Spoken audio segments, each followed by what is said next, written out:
Good evening बच्चों, कैसे हैं आप लोग। तो मेरा नाम डॉक्टर गगनदीप गुप्ता है और हर साल की तरह इस साल भी मैंने आप लोगों के लिए एक इम्पोर्टेंट गैस पेपर बनाया है फिजिक्स के लिए। ठीक है, तो जैसा आपको पता है 6 मार्च को आपका एग्ज़ाम होने वाला है। ठीक है, तो उसके लिए सिलेबस आपको पता ही है, 14 चैप्टर्स आ रहे हैं फिजिक्स में। एंड सभी चैप्टर्स के कुछ मैंने इम्पोर्टेंट क्वेश्चंस, थ्योरी के क्वेश्चन और डेरिवेशंस के क्वेश्चंस मैंने आप लोगों के लिए बनाए हैं। ठीक है, तो मेक श्योर इन क्वेश्चंस को आप लोग अच्छे से करिएगा और चेक करिएगा, क्रॉस चेक करिएगा कि आपने ये क्वेश्चंस कंप्लीट करे हैं या नहीं करे हैं। ठीक है, तो मैं डिस्कस कर रहा हूँ आपसे चैप्टर नंबर 1 से। चैप्टर नंबर 1 जैसा आपको पता है electric charges and field. Okay, तो इस चैप्टर में से मैंने 5 क्वेश्चंस, इंपॉर्टेंट क्वेश्चंस निकाले हैं थ्योरी के लिए। सबसे फर्स्ट क्वेश्चन है, मैं रीड कर रहा हूँ और ये क्वेश्चंस, इनका लिंक भी मैं इस वीडियो के साथ आपको दे दूँगा। ठीक है, तो टेंशन मत लो, पहले आप क्वेश्चन जो मैं बोल रहा हूँ उन क्वेश्चंस को एक बार समझिए।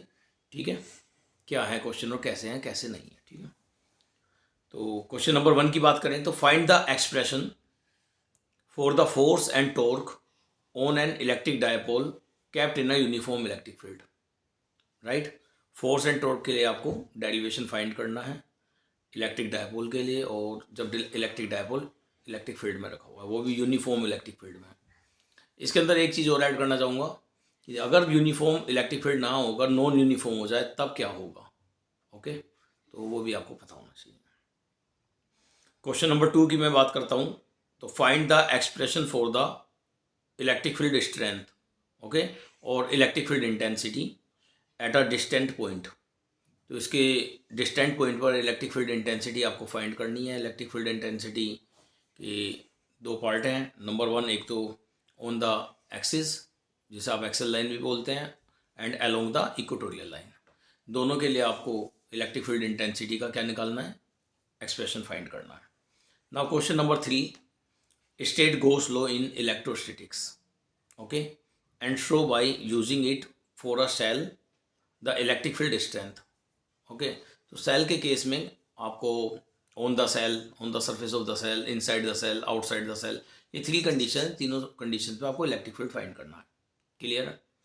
इसकी 2 एप्लीकेशंस और हैं इंपॉर्टेंट, वो दोनों कौन सी है वो भी मैंने डाली हैं। क्वेश्चन नंबर 4 डाला है मैंने, find the expression for the electric field at a point due to an infinitely long thin uniformly charge straight line wire. Okay, एक स्ट्रेट लाइन वायर के लिए है और दूसरा जो डेरिवेशन है किसके लिए है, प्लेन शीट के लिए। राइट, तो क्वेश्चन नंबर 5 की अगर मैं बात करूं, define electric flux and by using Gauss law prove that the electric field at a point due to uniformly charge plane sheet. तो बच्चों बेसिकली क्या है, गोस लॉ और गोस लॉ के ऊपर उसकी 3 एप्लीकेशंस है, तो एक एप्लीकेशन तो लगने वाली है बोर्ड के अंदर। क्लियर है बात। तो यहाँ पर मैंने चैप्टर नंबर 1 फिनिश करा है। वैसे सेफर साइड के लिए आप लोग सुपरपोजिशन प्रिंसिपल भी पढ़ सकते हैं, कोई बुराई नहीं है, सुपरपोजिशन प्रिंसिपल पढ़ लेना। सुपरपोजिशन प्रिंसिपल फोर्स के लिए, इलेक्ट्रिक फील्ड के लिए और आपका इलेक्ट्रिक पोटेंशियल के लिए मोर लेस सेम ही कॉन्सेप्ट है। ठीक है, नाउ चैप्टर नंबर 2 पे चलते हैं। चैप्टर नंबर 2 है इलेक्ट्रोस्टैटिक पोटेंशियल एंड कैपेसिटेंस। ठीक है, इसके अंदर मैंने 4 क्वेश्चंस रखे हैं, जरा ध्यान से सुने आप लोग। Number 1, derive an expression for the electric potential at a point due to an electric dipole.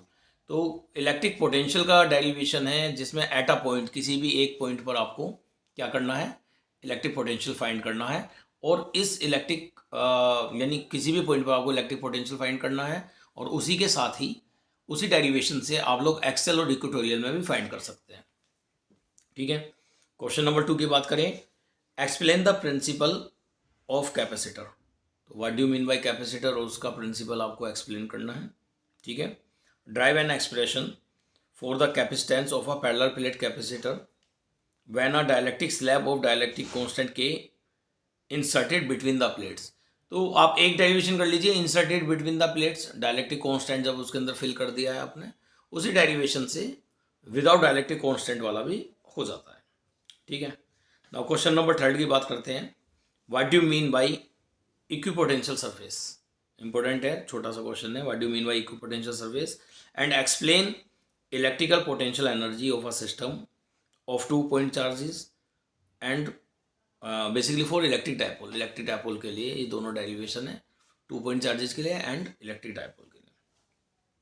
Question number 4 की अगर बात करें बेटा, तो write properties of dielectrics and electric polarisation, theoretical question है, properties of dielectric and electric polarisation आपको करना है।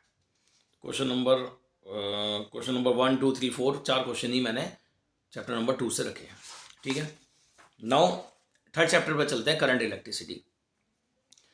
करंट इलेक्ट्रिसिटी में number 1, define the term drift velocity and mobility and establish relation between electric current and drift velocity, ठीक है ना। तो ये पूरा एक अपने आप में एक डेरिवेशन है। Define the term drift velocity and mobility भी आपको डिफाइन करनी है। क्वेश्चन नंबर 2 है आपका, draw a circuit diagram basically showing balancing of Wheatstone bridge. Okay, तो व्हीटस्टोन ब्रिज भी आपके सिलेबस में है और उसका आपको सर्किट डायग्राम शो करके दिखाना है। नाउ नेक्स्ट क्वेश्चन पे चलते हैं, तो write Kirchhoff's law. Okay, there are 2 laws of Kirchhoff's और दोनों के दोनों लॉ आपको विद डायग्राम आपको एक्सप्लेन करने हैं। क्वेश्चन नंबर 4 की अगर हम लोग बात करें, तो distinguish between EMF and terminal voltage of a cell. EMF, terminal voltage, internal resistance, ये क्वेश्चंस बड़े इंपॉर्टेंट है बच्चों, और यानी मुझे लगता है इनमें से कोई ना कोई एक क्वेश्चन थ्योरी का और उसके साथ में न्यूमेरिकल भी लगेगा। नाउ क्वेश्चन नंबर 5 की अगर बात करें, तो write the expression for combination of cell in series and parallel.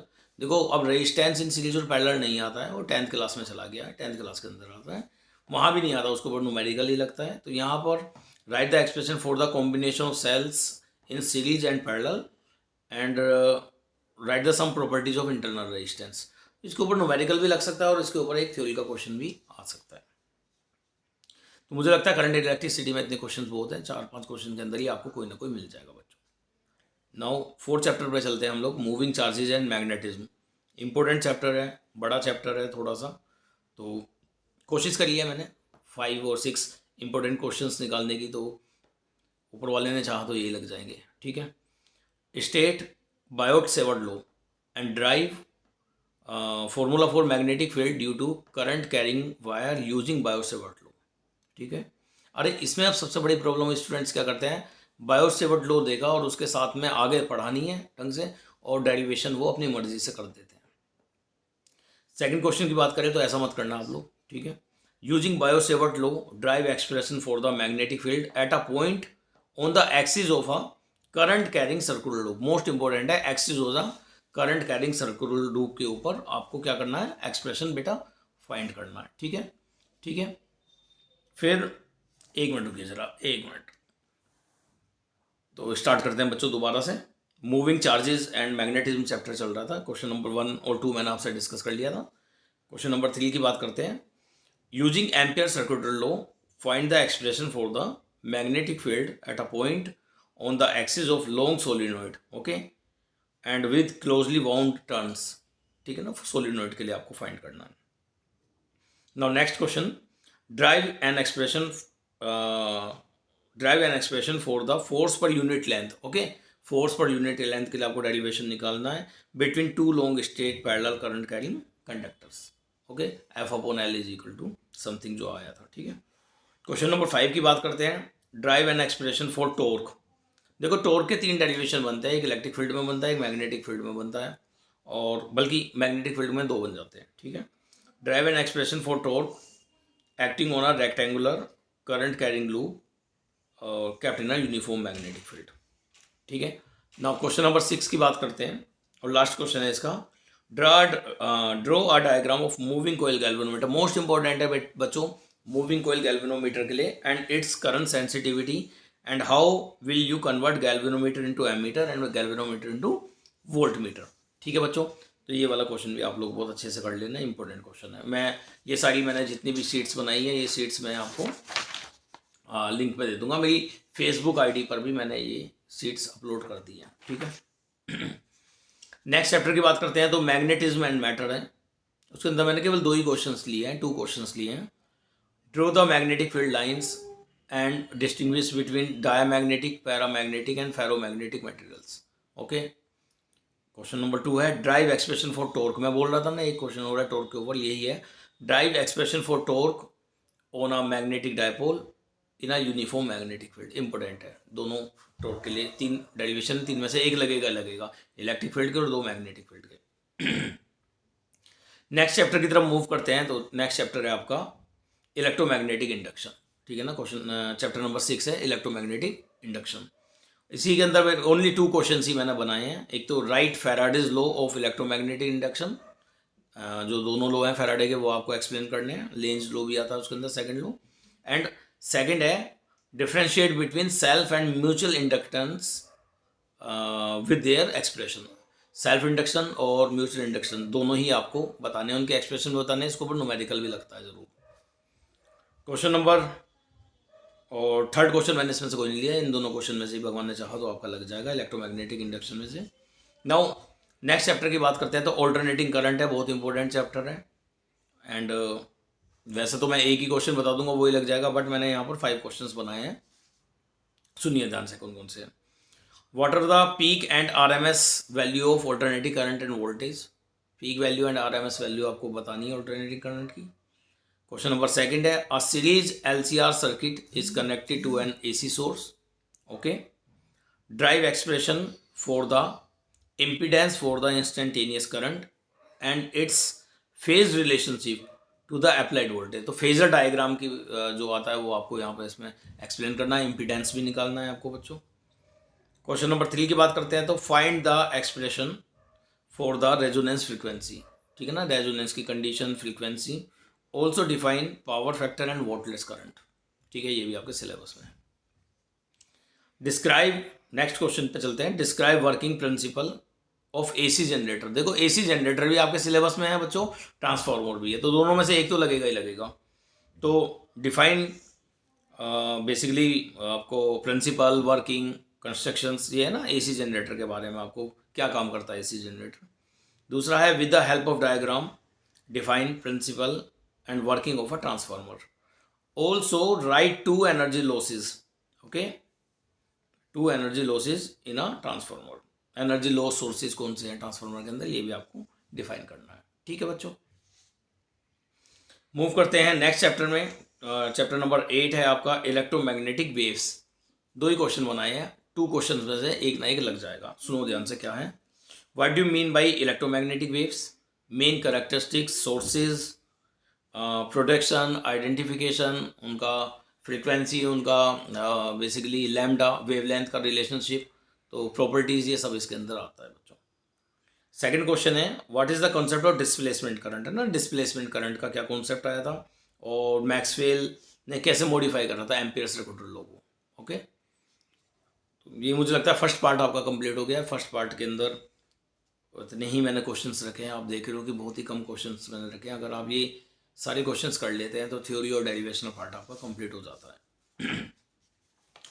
Now second book की तरफ मूव करते हैं। तो हम लोग सबसे पहले रे ऑप्टिक्स की बात करते हैं। तो रे ऑप्टिक्स में मैंने 5 डेरिवेशन और थ्योरी के क्वेश्चन रखे हैं। सबसे नंबर 1 है right conditions and 2 applications of TIR, total internal reflection के बारे में, रिफ्लेक्शन के बारे में, not refraction, total internal reflection. ठीक है ना, और उसकी 2 कंडीशंस हैं। दोनों कंडीशंस आपको बतानी है क्या कंडीशन है। और बेटे मुझे लगता है ऑप्टिकल फाइबर के ऊपर केस स्टडी लग सकती है। ठीक है, तो optical fibre is also the application of the TIR and TIR के ऊपर, ऑप्टिकल फाइबर के ऊपर एक केस स्टडी लग सकती है। मिराज वगैरह ये सब अच्छे से पढ़ लेना आप लोग। क्वेश्चन नंबर 2 की बात करें तो state and prove prism formula. ठीक है, deduce the relation μ2 upon V minus μ1 upon U is equal to μ2 minus μ1 upon R when basically refraction take place from rare to denser and denser to rare medium. है ना, तो उसमें denser to rare और rare to denser दोनों ही आपको उसमें कर लेना, ये एक्सप्रेशन निकाल लेना। अच्छा एक्सप्रेशन है, आता भी है एग्जाम में। नेक्स्ट क्वेश्चन की तरफ चलते हैं। तो बेटा डिड्यूस लेंस मेकर फॉर्मूला, इसका magnification and also the power of a lens, combination of power P is equal to P1 plus P2, ये भी सब चीज़ें आप लोग पढ़ लेना, छोटी छोटी चीज़ें। क्वेश्चन नंबर 5 जो आएगा ही आएगा, कंपलसरी है, compound microscope and astronomical telescope. और एस्ट्रोनॉमिकल टेलीस्कोप के अंदर बच्चों रिफ्लेक्टिंग एंड रिफ्रैक्टिंग दोनों ही तरह की आपको टेलीस्कोप डिस्कस करनी है और विद देयर मैग्नीफाइंग पावर्स। ठीक है ना, कुछ नहीं है, डायग्राम बनाना है, मैग्नीफाइंग पावर्स लिखनी है, थोड़ा सा उसके बारे में लिखना है, अच्छे से की पॉइंट्स पे फोकस ज़्यादा करना। ना वेव ऑप्टिक्स के अंदर बात करें तो मैंने फिर 5 क्वेश्चंस रखे हैं। Number 1, define Huygens principle and different type of wave fronts. Wave fronts के बारे में, कैसे प्लेन वेव फ्रंट होता है, स्फेरिकल होता है आपका, है ना, सिलेंड्रिकल वेव फ्रंट होता है, ये सारी चीज़ें आप लोग पढ़ लेना अच्छे से। क्वेश्चन नंबर 2 की बात करें तो deduce the expression for laws of refraction and reflection on the basis of Huygens principle. तो 2 डेरिवेशन है बच्चों, जिसके अंदर फर्स्ट डेरिवेशन रिफ्लेक्शन का है, सेकंड आपकी बुक में रिफ्रैक्शन के लिए है, और on the basis of Huygens principle और वेव फ्रंट के बेसिस पे ही आपको उसे एक्सप्लेन करना है, ड्राइव करना है पूरा डेरिवेशन, ठीक है ना। उसके 2 के 2 लॉज करना, रिफ्लेक्शन के भी 2 लॉज आप लोग वेरीफाई करना और रिफ्रैक्शन के भी। नेक्स्ट है बच्चों, discuss Young's double slit experiment and what are the condition for basically dark and bright fringe. Young's है ना, YDSC Young double slit experiment, और उसकी डार्क एंड ब्राइट फ्रिंज की conditions, and what do you mean by coherent sources and write the condition for sustained interference of light। important question है, what do you mean by coherent sources, ठीक है ना बच्चों। Next question है आपका, differentiate between interference and diffraction of light and find the width of the central maxima due to single slit। तो diffraction या diffraction, जिसे आप डिफ्रैक्शन या डाइफ्रैक्शन जो भी बोलते हैं, उसमें आपको सिंगल स्लिट के लिए करना है, उसका कोई डेरिवेशन नहीं है, क्वालिटेटिव ट्रीटमेंट है उसका, एंड सेंट्रल मैक्सिमा की कंडीशन वगैरह आपको पता होनी चाहिए। और एक एडवाइस है मेरी, इंटरफेरेंस और डिफ्रैक्शन जहाँ भी दिखे तो उनके दोनों के डायग्राम जरूर बना कर आइएगा। ओके, नेक्स्ट मूव करते हैं बच्चों हम लोग, तो dual nature of matter and radiation की अगर बात करें तो उसमें मैंने 4 क्वेश्चन रखे हैं। नंबर 1 क्वेश्चन है, state the laws of photo electric emission, how did Einstein explain these laws with the help of photo electric equation, ठीक है ना। तो इसी में मैंने दोनों क्वेश्चन बता दिए, फोटो इलेक्ट्रिक एमिशन क्या होता है और आइंस्टीन की फोटो इलेक्ट्रिक इक्वेशन। बच्चों ये भी आप लोग कर लेना अच्छे से। एक क्वेश्चन मैंने इसके अंदर डाला है, define work function, threshold frequency, stopping potential. ये छोटी छोटी टर्मिनोलॉजीज हैं जो इसमें आती हैं, ठीक है, 1 मार्क्स में आती हैं बच्चों। उसके बाद में इसका जो सेकंड पार्ट है, define de Broglie matter waves and reduce expression for it, ठीक है, ये भी है। Now move to another chapter, the name is atoms. Atoms के ऊपर चलते हैं, फिर उसके बाद न्यूक्लियाई आएगा, फिर सेमीकंडक्टर आएगा। तो एटम्स में मैंने 4 क्वेश्चन रखे हैं, एक लगेगा ही लगेगा। Explain the observation and conclusions of Rutherford alpha particle scattering experiment. तो बेटे इसमें आपको ऑब्जर्वेशन कंक्लूजन दोनों बताने हैं। नेक्स्ट क्वेश्चन है, what are the drawbacks of Rutherford atom model, how did Bohr suggest improvement in it. तो बोहर पोस्टुलेट्स है ना, तीनों के तीनों पोस्टुलेट्स आपको बोहर के यहाँ डिस्कस करने हैं, और रदरफोर्ड मॉडल में जो भी ड्रॉबैक्स थे वो आपको हाईलाइट करने हैं। नेक्स्ट क्वेश्चन की तरफ चलते हैं, तो explain the Bohr theory of hydrogen atom and calculate radius of permitted orbits and energy of electrons. Energy, kinetic energy, ये सब आपको फाइंड करना है, डेरिवेशन है इसका, ठीक है। एंड 4th क्वेश्चन है, draw energy level diagram of hydrogen atom, जिसके अंदर हाइड्रोजन एटम के अंदर आपको एनर्जी लेवल डायग्राम डिस्कस करने हैं। लाइमन, बामर, पार्सन, ब्रैकेट फुंड, ये पांचों सीरीज 5 सीरीज हैं, पांचों सीरीज आपको डिस्कस करनी है। एंड उसके अंदर 1/λ equal to r 1/n1 square minus 1/n2 square, right. उसके ऊपर एक न्यूमेरिकल लगता है शॉर्ट वेवलेंथ फाइंड करने का और लॉन्ग वेवलेंथ का, है ना। लिमिट जो बोलते हैं, लिमिट के लिए भी आ जाता है तो बड़ा आसान है, उसे आप लोग कर लेना। न्यूक्लियाई की तरफ चलते हैं, तो न्यूक्लियाई के अंदर अगर बात करें तो differentiate between nuclear fission and fusion with suitable example. बच्चों इस बात का ध्यान रखना, न्यूक्लियर फिजन और फ्यूजन में डेफिनेशन के साथ साथ आपको इक्वेशन भी लिख कर आनी है। बहुत सारे बच्चे बड़े कन्फ्यूजन रहते हैं कि इक्वेशन लिखे ना लिखें, जरूर लिख कर आनी है, ठीक है। क्वेश्चन नंबर 2 की बात करें तो mention 4 properties of nuclear force. Nuclear force की 4-5 प्रॉपर्टी अच्छे से याद कर लो, बड़ी छोटी छोटी प्रॉपर्टीज हैं, ठीक है ना। शॉर्ट रेंज होती हैं, स्ट्रॉन्ग फोर्सेज होती हैं, नॉन इलेक्ट्रिक होती हैं, नॉन ग्रेविटेशनल होती हैं, इस तरह की प्रॉपर्टीज हैं, याद कर लेना। क्वेश्चन नंबर 3 की बात करें तो prove that density of nucleus is independent of mass number. तो डेंसिटी का ये डेरिवेशन है, जहाँ r इजिकल टू r0 (1/3), फिर उसका आपने वॉल्यूम निकाला था 4/3πr³ से, उसके बाद डेंसिटी निकाला था मास अपन वॉल्यूम से। तो मास में आपने ma रखा था, a से a कैंसिल हो गया था, तो वो बेसिकली डेंसिटी इस तरह से आपको दिखाना है कि वो इंडिपेंडेंट है मास नंबर की, ठीक है। तो लगता है मुझे इसमें से आएगा ही आएगा, ठीक है। सेमीकंडक्टर लास्ट चैप्टर की बात करें तो बड़ा ही अच्छा चैप्टर है, मेरा तो फेवरेट है। 7 मार्क्स का इसके अंदर आएगा। तो नंबर 1 क्वेश्चन की अगर बात करें तो classification of conductor, semiconductor and insulator on the basis of band theory. Band theory के बेस पे करनी है बच्चों, ना कि नॉर्मल कंडक्टर, सेमीकंडक्टर और इंसुलेटर की आपने डिस्टिंग्विश कर दिया जैसे 3rd चैप्टर में होता है। यहाँ बैंड थ्योरी के बेस पे करना होता है, डायग्राम बनाना होता है, एनर्जी गैप दिखाना होता है, ठीक है। नेक्स्ट क्वेश्चन की अगर बात करें तो what do mean by semiconductor, classify them. And इसके अंदर आप ट्री स्ट्रक्चर बना कर आना। 2 types of semiconductor, intrinsic, extrinsic and extrinsic are another of 2 types, P type और एन टाइप। डोपिंग वगैरह बताना उन्हें, ठीक है। क्वेश्चन नंबर 3 की बात करें तो differentiate between forward and reverse biasing. PN junction को फॉरवर्ड और रिवर्स बायसिंग में कैसे आप बेसिकली जॉइंट करते हैं और उसके बाद में उनमें क्या डिफ्रेंशिएट है। नेक्स्ट सेकंड लास्ट क्वेश्चन क्या है आपका, differentiate between half wave and full wave rectifier. Most important question है इस बार का, half wave and full wave rectifier. और last but not the least, explain briefly VI characteristics curve for forward and reverse biased. Okay, ये मुझे लगता है जो है वो गैस पेपर मेरी तरफ से है, बट इसके अलावा भी आप लोगों को और भी सब कुछ करना है जो भी आपका मन करे, ठीक है ना। लास्ट टाइम में गैस पेपर इसलिए दिया जाता है, टीचर इसलिए देते हैं, यानी मैं तो इसलिए देता हूँ कि बच्चों को ये पता चल जाए कि अभी उन्होंने कितना कर लिया और कोई क्वेश्चन उनका मिस तो नहीं हो रहा है। तो बच्चों ऑल द बेस्ट। एक वीडियो और लेकर आऊँगा मैं जिसके अंदर सभी चैप्टर्स के अंदर मैंने थोड़ा थोड़ा आपको ट्रिक्स बताई हैं कि कैसे कैसे आपको एक्सप्लेन करना है, क्या लिखना है, पेपर को कैसे अटैम्प्ट करना है। ये भी मैं अनदर वीडियो दूसरी आपके लिए बनाता हूँ और कोशिश करता हूँ कल तक आपको मिल जाएगी, ठीक है। तो ऑल द बेस्ट। 6 तारीख में तो आपको बस यानी फतह ही करनी है, ठीक है। ओके, चलो कोई भी डाउट है कुछ भी है तो मैं अपना नंबर भी दे देता हूँ, आप मुझे व्हाट्सएप कर सकते हैं। और मेरे फेसबुक पे ये जितने भी मैंने पेपर्स के ऊपर ये क्वेश्चंस लिखे हैं इन सबको मैंने स्कैन करके उस पर सेंड करा हुआ है, ठीक है बच्चों। चलो ऑल द बेस्ट बच्चों, थैंक यू, बाय बाय।